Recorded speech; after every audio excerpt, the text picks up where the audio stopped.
Monsieur Conado, pour le groupe radical républicain, démocrate et progressiste. La parole est à Madame Jeannine Dubié.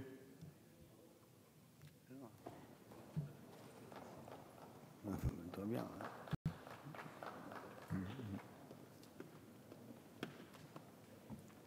Bonjour.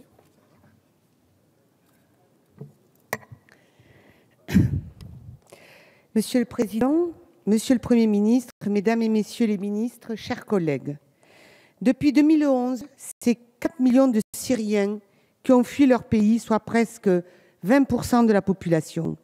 Ce chiffre à lui seul explique ce que nous voyons chaque jour défiler sous nos yeux, un afflux historique de populations qui fuient la guerre et ses horreurs. D'abord vers des pays limitrophes comme le Liban, où plus d'1,5 million de Syriens ont trouvé refuge, mais aussi la Turquie ou encore la Jordanie. Face à ce défi considérable, la France n'est pas restée sans rien faire. Le gouvernement a décidé d'affecter à l'Agence française de développement 15 millions d'euros supplémentaires pour aider les réfugiés accueillis dans ces pays. La France va également renforcer ses efforts en faveur des agences humanitaires comme le HCR et le CICR pour aider dans un conflit les populations persécutées. Depuis le début du conflit, la France a déjà reconnu le statut à plus de 6 000 Syriens. Mais aujourd'hui, nous devons aller plus loin. Depuis le début de la guerre en Syrie, nous savons que tous les jours, des hommes, des femmes et des enfants risquent leur vie pour atteindre l'Union européenne, laissant derrière eux leur histoire, leurs proches, leur métier. Ces hommes, ces femmes, ces enfants, ce ne sont pas des migrants, pas encore des réfugiés, ce sont des demandeurs d'asile. Des demandeurs d'asile qui doivent obtenir rapidement le statut de réfugié dès lors qu'ils en relèvent. Au sens de la Convention de Genève, et je cite, des personnes qui ont fui leur pays en raison de persécutions, d'un conflit armé, d'une violence aveugle, d'une agression étrangère ou d'autres circonstances ayant gravement perturbé l'ordre public et qui, pour cela, requièrent une protection internationale. Ces hommes et ces femmes, ces enfants, ce sont nos semblables et nous leur devons assistance. Nous devons répondre à leur détresse. Pour nous, radicaux de gauche, l'accueil des réfugiés s'impose, non seulement comme une obligation juridique, mais comme un impératif politique. En vertu de notre attachement au principe du droit d'asile, principe fondateur de notre socle républicain, qui, je le rappelle, est reconnu depuis notre Constitution de 1793, nous avons le devoir de les accueillir avec bienveillance, de les protéger et de leur permettre de vivre dignement sur notre territoire. Aujourd'hui, plus que jamais, nous devons nous rappeler que sur le fronton de nos mairies, de nos écoles, nous avons inscrit cette devise « Liberté, égalité, fraternité ». Trop souvent, nous oublions ce principe de fraternité qui est pourtant le ciment de notre société, de notre République. Cet esprit de fraternité, c'est celui qui nous unit et qui nous réunit autour de valeurs inaliénables, celui qui nous rend solidaires. C'est un devoir, une exigence républicaine qu'il nous faut respecter et ne jamais oublier. Aujourd'hui, l'heure n'est plus aux déclarations indignées, ni aux propos volontairement provoquants et dénigrants. Le temps presse. Nous devons agir car nos efforts, quoique réels, sont pour l'instant insuffisants face à l'ampleur de ce désastre humanitaire. Nous devons changer notre regard sur ces personnes qui sont, je le répète, des demandeurs d'asile. Nous devons continuer à être à la hauteur du qualificatif « France terre d'asile » dont nous portons la responsabilité de le faire perdurer. Ceci étant dit, il faut reconnaître le travail engagé en France depuis plus de 2 ans déjà et qui a appelé l'adoption de la loi portant réforme de l'asile en juillet dernier. Un diagnostic de la situation du droit d'asile a été fait à cette occasion. Cette réforme, nous pensons sincèrement, va redonner du sens au droit de l'asile en rendant la procédure de demande à la fois plus efficace et plus respectueuse des droits des demandeurs. Cette réforme s'accompagne de la création de 11 000 places d'hébergement supplémentaires pour les demandeurs et du renforcement du budget de l'OFPRA. Nous en sommes satisfaits. Depuis, le président de la République s'est engagé à accueillir 24 000 réfugiés supplémentaires au cours des 2 années à venir. Pour nous, c'est une grande satisfaction de voir notre pays continuer à prendre sa part à l'effort de solidarité, effort qui concerne l'ensemble des pays européens, membres de Schengen ou non.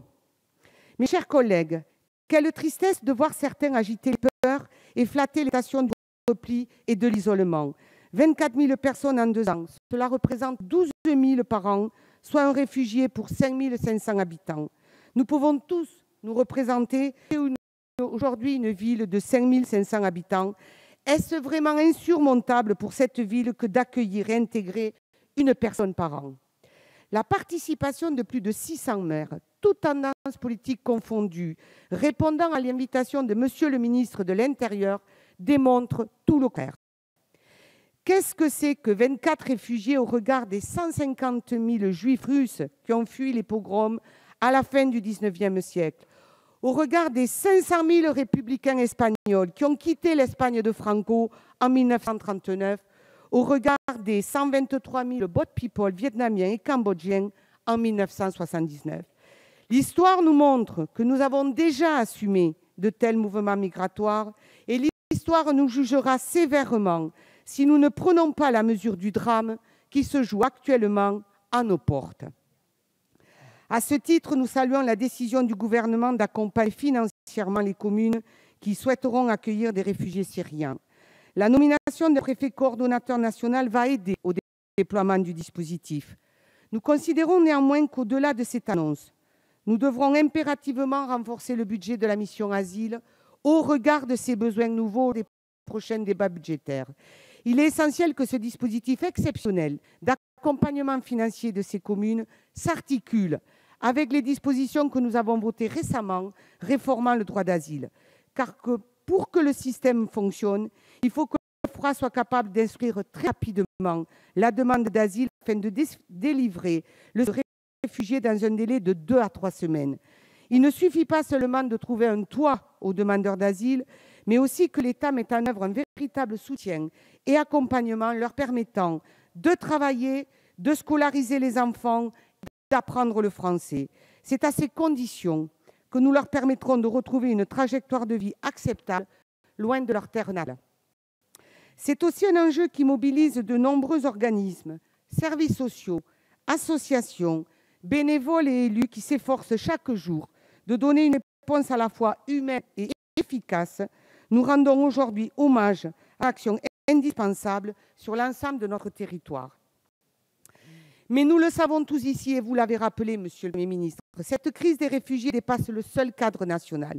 C'est un défi qui doit être relevé à l'échelon européen, solidairement grâce à une politique de l'asile concertée, supranationale, qui puisse avoir les moyens d'organiser l'accueil de ces réfugiés sur l'ensemble de son continent. L'Europe doit pas être la seule voix sur la question des réfugiés. Cette Europe de l'asile, c'est celle des accords de Schengen qui doivent continuer à être respectés. La décision de l'Allemagne, suivie par d'autres États tels que la Hongrie, de restaurer des contrôles d'identité à sa frontière avec l'Autriche ne doit en aucun cas remettre en cause les fondements de Schengen. Nous devons agir pour faire respecter les frontières extérieures de l'Europe en renforçant les moyens octroyés à Frontex et en créant, vous l'avez dit, des centres d'accueil et d'enregistrement. Mais à l'heure où la crise économique alimente la colère sociale et le populisme, l'Europe doit redéfinir son projet et ses structures. Nous devons renouer avec l'idéal européen, avec le projet d'une Europe fédérale au service des peuples. Les États-nations doivent se refonder car leurs frontières n'ont plus de sens quand le terrorisme frappe, quand les conflits se multiplient, quand les entreprises sont multinationales ou quand la libre circulation est devenue la norme. L'Europe doit devenir un espace d'affirmation de ses valeurs, notamment de droits de l'homme, dont le droit d'asile fait pleinement partie. L'Europe de l'asile, elle ne pourra pas se faire sans la participation de la Grande-Bretagne, qui, pour éviter des situations comme celle des villes de Sangatte et Calais, doit prendre toute sa part dans l'effort européen. Elle ne pourra également pas se faire sans concertation avec la Turquie, qui est un carrefour entre l'Europe et le Moyen-Orient et accueille d'ores et déjà près de 2 millions de Syriens. Nous rejoignons enfin le gouvernement sur la nécessité de se poser la question de la pacification des pays d'origine de ces réfugiés et de la résorption des conflits au Moyen-Orient. À plus long terme, notre responsabilité est aussi d'aider ces réfugiés, s'ils le souhaitent, à regagner leurs terres en assurant leur sécurité, ainsi que l'espoir d'y retrouver un avenir meilleur. Voilà, chers collègues, l'état d'esprit dans lequel nous nous trouvons aujourd'hui. c'est empreint de gravité face à la multiplication des situations tragiques que nous vous disons qu'il est temps de nous mobiliser afin d'apporter une réponse adaptée à la crise, de faire reculer la haine et d'assurer en confiance un accueil digne et à la hauteur de nos principes républicains, à la hauteur de notre conception de l'humanisme. Je vous remercie. Merci Madame Dubié. Pour le groupe